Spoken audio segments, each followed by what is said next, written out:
Selamat bertemu pada pembelajaran kita hari ini. Anak-anakku sekalian, jangan lupa bahwa sebelum melaksanakan kegiatan kita terlebih dahulu berdoa dulu di dalam hati, paling sedikit dalam hati. Maka untuk anak sekalian, kita berdoa di dalam diri kita masing-masing. Baik, materi pada hari ini adalah cara hidup murid Yesus. Dalam kehidupan sehari-hari kita dapat menyaksikan bentuk-bentuk kelompok, bentuk-bentuk persekutuan yang ada di dalam masyarakat. Kelompok ini terbentuk dalam visi dan misi yang sama. Artinya tujuan yang jauh dan tujuan yang dekat. Ada juga yang terbentuk karena merasa memiliki kepentingan yang sama.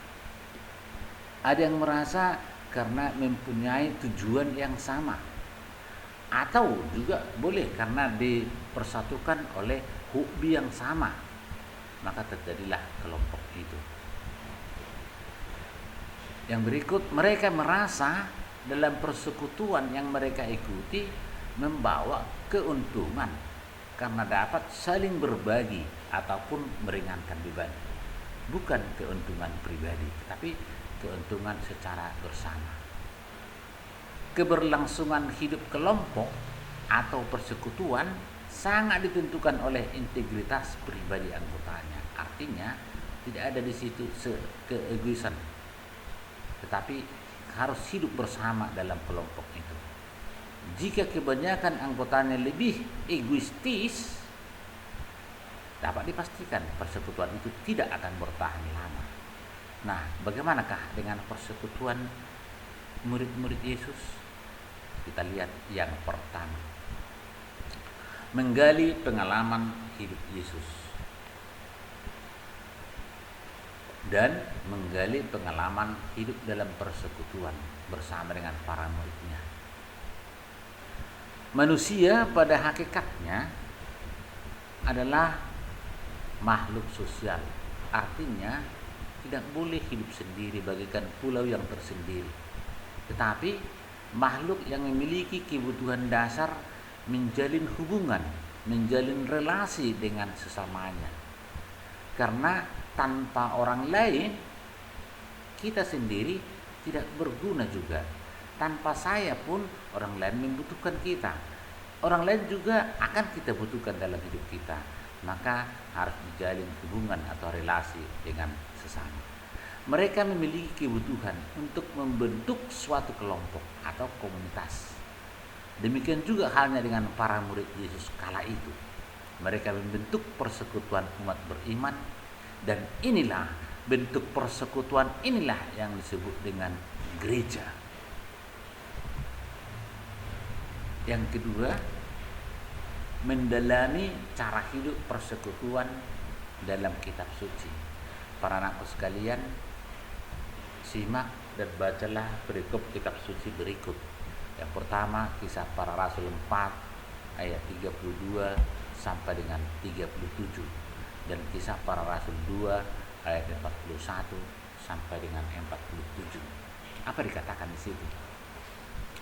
Kita lihat ayat 32 sampai dengan 37. Adapun kumpulan orang yang telah percaya itu, mereka sehati dan sejiwa.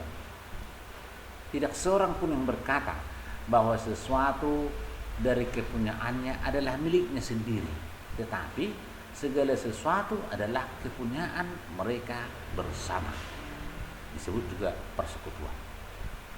Dan dengan kuasa yang besar, rasul-rasul memberi kesaksian tentang kebangkitan Tuhan Yesus, dan mereka semua hidup dalam kasih karunia yang berlimpah-limpah. Sebab tidak ada seorang pun yang berkekurangan di antara mereka. Karena semua orang yang mempunyai tanah, semua orang yang mempunyai rumah, menjual kepunyaannya itu, dan hasil penjualan itu mereka bawa dalam kelompok itu. Demikian pula dengan Yusuf, yang oleh rasul-rasul disebut Barnabas. Artinya, arti Barnabas adalah anak penghiburan. ini adalah seorang Lewi dari Siprus. Dia pun menjual harta miliknya, menjual ladangnya, lalu membawa uangnya dan meletakkannya di depan kaki rasul-rasul. Maka tampak dari sini bahwa cara hidup mereka di dalam persekutuan itu memiliki dan ada kebersamaan di dalamnya. Kepunyaan si A, kepunyaan si B adalah milik bersama.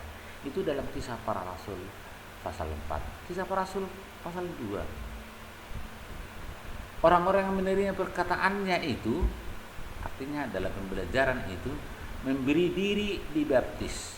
Oleh karena itu jumlah mereka bertambah kira-kira 3.000 jiwa.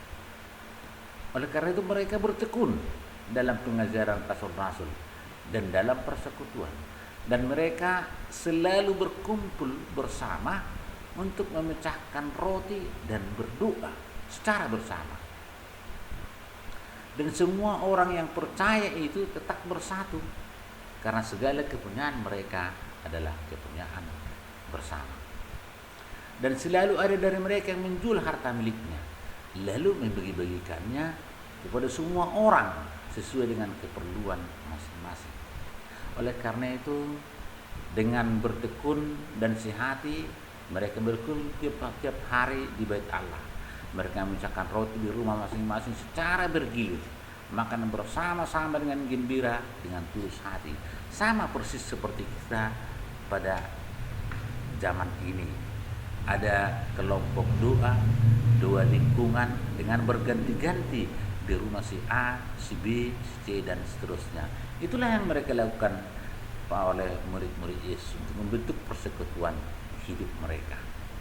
Oleh karena itu anak-anakku sekalian, yang perlu kita pahami di sini adalah manusia itu adalah makhluk sosial. Karena manusia tidak dapat hidup sendiri, maka hidup dalam kebersamaan dengan orang lain atau persekutuan merupakan kebutuhan dasar bagi setiap orang. Maka dalam persekutuan setiap orang dapat saling membantu, saling berbagi, saling menguatkan, dan saling mengembangkan kepribadian. Hidup persekutuan akan bertahan dan berkembang dengan baik kalau setiap anggotanya saling menghargai, saling peduli satu sama lain, adanya sikap rela berkorban dan saling mengasihi. Dalam kitab suci, gambaran hidup persekutuan orang-orang beriman dapat kita refleksikan dari kehidupan jemaat perdana. Artinya dari jemaat-jemaat yang pertama terbentuk dalam gereja itu, sebagaimana dikisahkan dalam Kisah Para Rasul 4 tadi dengan Kisah Para Rasul pasal 2 itu. Oleh karena itu anakku sekalian, persekutuan ini terbentuk oleh karena ada kebersamaan dalam hidup mereka masing-masing. Maka dalam kehidupan persekutuan tampaklah beberapa hal. Yang pertama, Roh Kuduslah yang mempersatukan mereka. Itu. Yang kedua, setiap anggota persekutuan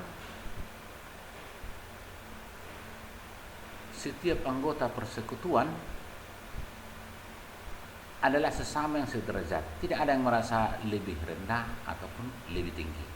Yang ketiga, adanya kepemimpinan yang mampu melayani dan mampu memberi kesaksian tentang kebangkitan Kristus tengah-tengah mereka. Yang keempat, mereka bertekun dalam pengajaran para rasul dan berkumpul di bait Allah. Kelima, mereka secara bergilir mengadakan perjamuan kudus dan senantiasa bersukacita dan tulus hati sambil memuji Allah. Ciri hidup seperti yang nampak dalam kehidupan jemaat perdana tersebut menjadi contoh dan model bagi persekutuan yang ada pada masa berdaya guna bagi anggota kelompok masyarakat sekitar kita dimanapun kita berada. Itulah bentuk persekutuan. Demikian yang bisa saya sampaikan pada pembelajaran kita hari ini. Para anakku sekalian, nanti boleh di deskripsi lihat ada linknya di situ, bisa ditulis dengan baik di buku catatan masing-masing. Sekian dan terima kasih. Salam sehat untuk kita semua.